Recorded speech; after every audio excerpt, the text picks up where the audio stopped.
Bienvenidos a una nueva clase.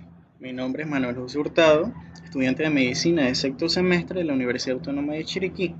Y en esta ocasión estaremos hablando acerca de las pruebas para identificación de bacterias gram negativas. La principal finalidad de la identificación bacteriana es proponer un efectivo tratamiento antibiótico. Por tal razón, es importante caracterizar muy bien el agente infeccioso causante de enfermedad en las diferentes especies de interés médico, para lo cual nos valemos de diferentes pruebas de laboratorio. Las pruebas más orientativas desde el punto de vista diagnóstico son las pruebas bioquímicas, debido a que permiten discriminar un grupo bacteriano de otro y adicionalmente permiten identificar un microorganismo en particular. Para tener unos resultados 100% confiables, se debe asegurar que el cultivo al que se le haga identificación por diferentes pruebas bioquímicas no esté contaminado, es decir, que el cultivo esté puro. Son numerosas las opciones de pruebas para la identificación bacteriana, pero este video presenta algunas de las más representativas para la identificación y caracterización de diferentes géneros bacterianos gram negativos. Prueba en agar TSI, Triple Sugar Iron Agar, es un medio de cultivo utilizado para caracterizar bioquímicamente a diferentes géneros bacterianos. En este video se presentan algunas de las opciones de reacción. Agar hierro y triple azúcar, TSI, es un medio diferencial utilizado para diferenciar las enterobacterias gram negativas, basado en la fermentación de carbohidratos como la glucosa, la lactosa y la sacarosa, y la producción de ácido sulfhídrico. Se utiliza como ayuda o como una ayuda en la identificación de enterobacterias patógenas y saprófitas, aisladas del análisis bacteriológico de rutina de muestras de materiales como son las heces fecales. Este medio se utiliza para iniciar la identificación de enterobacterias en algunos esquemas de la FDA. Componentes. El agar hierro triple azúcar está formado por los siguientes componentes. La mezcla de peptona y el extracto de carne proporcionan nitrógeno, vitaminas, minerales y aminoácidos esenciales para el crecimiento de la bacteria. El extracto de levadura es una fuente de vitaminas, particularmente de las vitaminas del grupo B. Este agar contiene 3 carbohidratos, de allí su nombre triple azúcar, que son la dextrosa, la sacarosa y la lactosa, como fuentes de carbono y energía para la bacteria.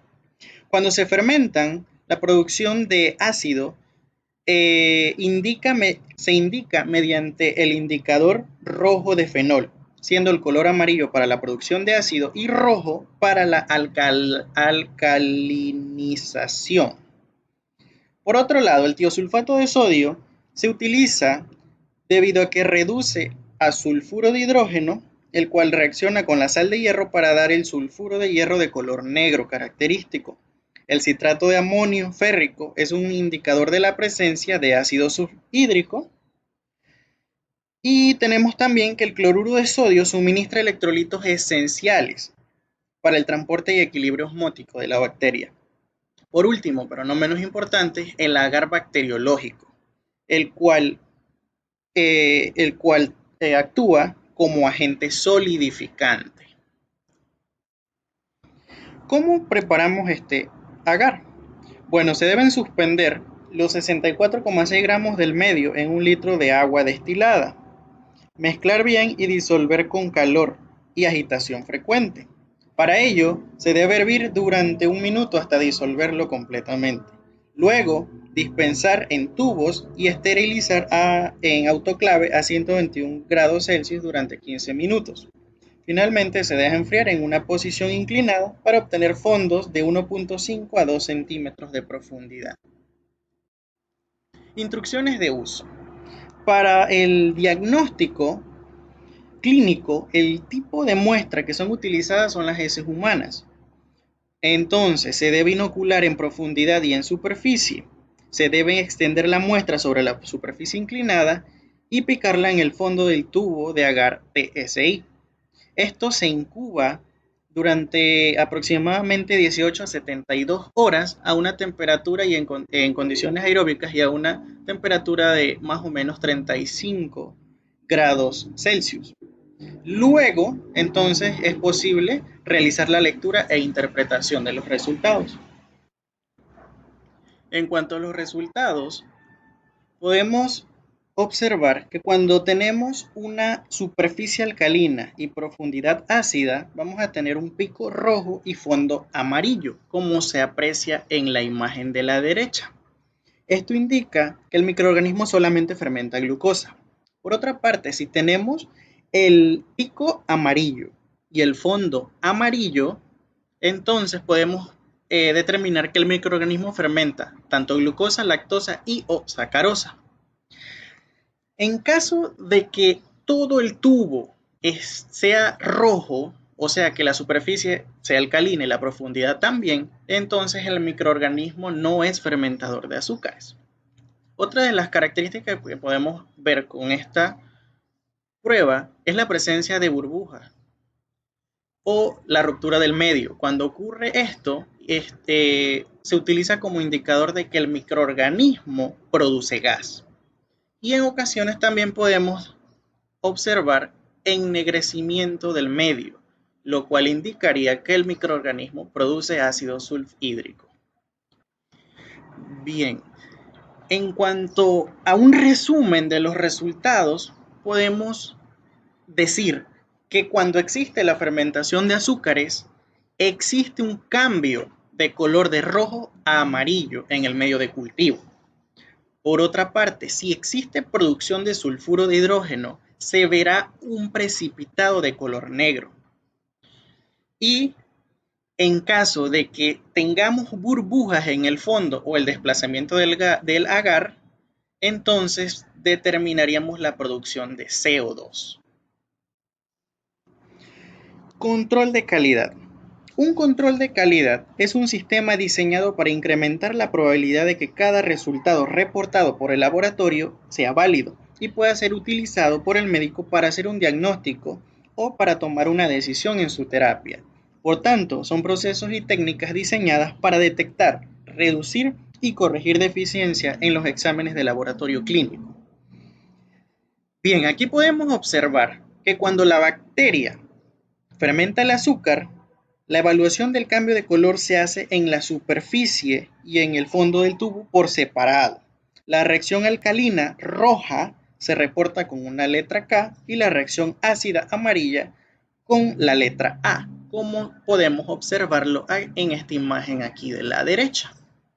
Podemos ver la representación y además podemos ver que se hacen las aclaraciones de si produce o no tanto sulfuro de hidrógeno como CO2. Y esto es lo que se conoce como control de calidad. Bien, con respecto a los ejemplos, podemos, podemos decir que el modo de acción del TSI es similar al Kliegler Iron Agar, que contiene dos azúcares. La adición de sacarosa al 1% en el TSI, que es el que estamos discutiendo, permite diferenciar entre Proteus y Salmonella, dos enterobacterias de gran importancia. La fermentación de la sacarosa por Proteus convierte el color del indicador rojo de fenol en la superficie inclinada de rojo a amarillo. Los miembros dextrosa positivo y lactosa negativos del género Salmonella causan enrojecimiento de la superficie inclinada y acidifican las profundidades de los tubos del agar. Por otra parte, la presencia de salmonelas se confirman provisionalmente si en la inoculación profunda, pero no en el cultivo de superficie, hay un cambio de color de rojo a amarillo y generalmente una formación de gas con o sin producción de sulfuro de hidrógeno en el agar. Cabe destacar que la confirmación precisa puede llevarse a cabo mediante las pruebas bioquímicas y serológicas apropiadas. En este cuadro podemos ver cómo se presentan los test microbiológicos, donde tenemos las especies, tenemos la especificación y la reacción característica. Podemos ver entonces aquí expresado el control de calidad en la parte del final, dando una seguridad de lo obtenido, de los resultados obtenidos. Bien, prueba en agar urea. El principio de esta prueba es determinar la capacidad de un microorganismo de hidrolizar la urea en dos moléculas de amoníaco y CO2 por acción de la enzima ureasa, con la resultante alcalina. Desde un principio, esta actividad enzimática de la ureasa fue característica de todas las especies de Proteus y se utilizó sobre todo para diferenciar los microorganismos Proteus rápidamente de otros miembros de la familia Enterobacteriaceae, y los otros géneros pueden dar una reacción positiva tardía. Esta prueba también ayuda a diferenciar especies, ayuda a la identificación de algunas especies como el Vibrio para Hemolyticus, el cual es ureasa variable, por lo común es positiva, Helicobacter sienli, rápidamente ureasa positiva, y especies de Mycobacterium variables, además de especies de Cryptococcus, positivas de 1 a 2 días. En cuanto a la bioquímica de esta prueba, tenemos que el sustrato de urea, una dinamina del ácido carbónico, a menudo se designa como carbamida. A menudo, todas las amidas son hidrolizadas con facilidad.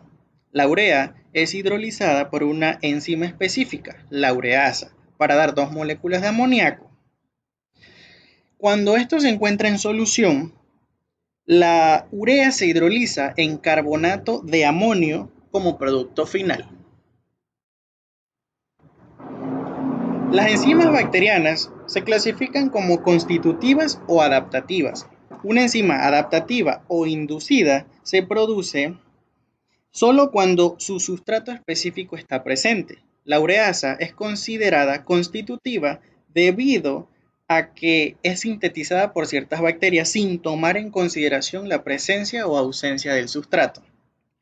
Existen dos amplias divisiones de enzimas: las hidrolasas, que están relacionadas con la hidrólisis de ésteres, hidratos de carbono, proteínas, amidas, y aquellas relacionadas con diversas reacciones de óxido-reducción. La ureasa se clasifica como una amidasa, ya que cataliza la hidrólisis de amidas. Oppenheimer incluyó entre las amidasas a todas las especies que pueden romper los puentes entre el nitrógeno y el carbono por hidrólisis. En el caso de la urea, el nitrógeno y el disociado como amoníaco. La ureasa actúa en los compuestos a nivel de los puentes carbono-nitrógeno, excepto en aquellos que contienen puentes peptídicos. El pH óptimo para la actividad de una ureasa es de 7 en cuanto a la escala de pH. Algunos medios de cultivo empleados son el caldo urea y el agar con urea de Christensen. Microorganismos utilizados para el control de calidad. Dentro de ellos podemos hablar del Proteus mirabilis, el cual es positivo, rápido e intenso a esta prueba. Tenemos la Klebsiella pneumoniae, la cual es positiva y débil a la prueba, y la Escherichia coli, que es negativa. Con respecto al protocolo que se debe seguir, se usa el agar urea, el cual se le agrega una solución de urea al 20% para conseguir una concentración final del 2%, y se le agrega adicionalmente lo que viene siendo el rojo fenol como indicador. Luego se siembra el microorganismo en estudio, ya sea en el caldo o en el agar urea de Christensen, y se incuba a 35 o 37 grados Celsius durante 24 horas. Con respecto a la interpretación de resultados, es bastante sencilla. Tenemos que si el color del medio es amarillo o naranja, la prueba es negativa, y si es rojo fucsia, la prueba es positiva, como se puede observar aquí en las imágenes de la derecha. Cuando utilizamos caldo urea, para que sea positivo debe cambiar o debe de presentar un color rosa o rojo intenso en todo el caldo. Para que sea negativo, no debe presentar cambio de color. Cuando utilizamos el agar urea de Christensen, para que sea positivo debe permanecer con un color rosa o debe virar, a un color rosa o rojo intenso en forma de pico de flauta. El color puede penetrar en el interior del agar. La extensión del color indica la velocidad de la hidrólisis de la urea. Podemos también dividir la positividad entre rápida o tardía. Para que sea rápida ocurre entre 1 y 6 horas, y para que ocurra tardíamente ocurre entre 24 horas a 6 días después de la incubación. Y para que sea negativo no tiene que haber ningún cambio de color, por tanto permanece en un color amarillo, pálido o color piel. Muchísimas gracias, espero que les haya ayudado este video.